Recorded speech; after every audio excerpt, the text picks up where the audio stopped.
ఈరోజు ప్రజలు కోరుకునేది ఒకటే, పనిచేసే నాయకులని మాత్రమే తీసుకోవాలి, పని చేసే నాయకుల్ని గెలిపించుకోవాలని ఆలోచనలో ఉన్నారు తప్ప పని చేయకుండా డబ్బులు చూపించి డబ్బులు ఏరేసి మందు పోసి ఇట్లా చేసేటటువంటి పరిస్థితులలో ప్రజలు అంగీకరించే ప్రసక్తే లేదు. ప్రజలు అంగీకరించే స్థానంలో లేరు వాళ్ళు ఈరోజు.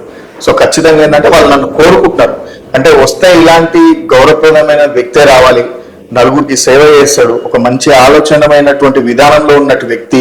సో ఇలాంటి వాళ్ళు ఎందుకు రాకూడదు. ఇంకో విషయం ఏంటంటే ఈరోజు మనసురావు డివిజన్ కొత్త రక్తాన్ని చూస్తుంది, ఒక కొత్త రకమైనటువంటి లీడర్షిప్ ని, క్వాలిటీస్ ని కోరుకుంటుంది ఈరోజు మనసురాబాద్. ఇక్కడ కూడా చిన్న చిన్న విషయాలు చెప్పాల్సిందంటే లోకల్ నాన్ లోకల్ అనే ఫీలింగ్ ఉంది.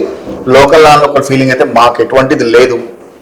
లోకలే గెలవాలన్న ఫీలింగ్ ని పాత రోజుల్లో ఉన్నటువంటి నాయకులు దాన్ని ఒక విధంగా క్రియేట్ చేసి, మా పార్టీని అన్ని రకాల పార్టీలు ఆ విధంగా క్రియేట్ చేసి ఎప్పుడు వాళ్ళే ఉండాలన్న ఆలోచన విధానం తీసుకురావడం జరిగింది. కాబట్టి ఈరోజు కొత్తదనాన్ని చూస్తున్నారు, యువతను చూస్తున్నారు, అభివృద్ధి కార్యక్రమాలు చేయాలి, అభివృద్ధిని పెంచి పోషించాలి.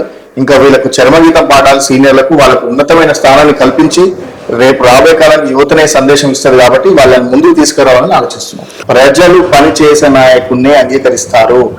ఎంత డబ్బు చూపించినా, ఎంత మద్యం పోసినా, ఏం చేసినా ఎండ్ ఆఫ్ ది డే ఎవరికి ఓటేస్తే మనం బాగుపడతాము, ఎవరు గెలిపిస్తే మనకు అభివృద్ధి జరుగుద్ది, ఎవరిని గెలిపిస్తే నేను ఇంట్లో సంతోషంగా ఉండగలుగుతా. ఇప్పుడు ఒక చిన్న సమస్య వచ్చిందండి. ఒక ఇంటి ముందు ఒక డ్రైనేజ్ ఖరాబ్ అయింది. ఇలా ఇంట్లో ఉన్నటువంటి వ్యక్తి ఒక 1000 రూపాయల జీతం చేస్తున్నాడు. ఆయన 1000 రూపాయల జీతానికి ఒక 10 రోజులు లేకపోతే ఒక 5 రోజులు, వారానికి ఒక 5 రోజులు సెలవు తీసుకొని డ్రైనేజ్ సమస్యను క్లియర్ చేయాలంటే వారికి స్థానిక కార్పొరేటర్కి ఇన్ఫర్మేషన్ ఇస్తే చేస్తాడు కదా క్లియర్ గా.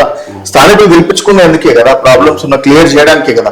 ఆయన 5 రోజులు సెలవు పెట్టుకొని ఈ రోజు ఆ ప్రాబ్లం ఆయన క్లియర్ చేసుకోవాలి, మున్సిపల్ చుట్టూ తిరగాలి, లేకపోతే జిహెచ్ఎం చుట్టూ తిరగాలి, వాళ్ళు ఇవన్నీ చేసుకోవాల్సిన అవసరం లేదు. సో అలాంటి నాయకులు చాలా మంది ఉన్నారు. అలాంటిది కాకుండా ఉండడం కోసం నాలాంటి యువకులు ముందుకు రావాలని మేము కోరుకుంటున్నాం.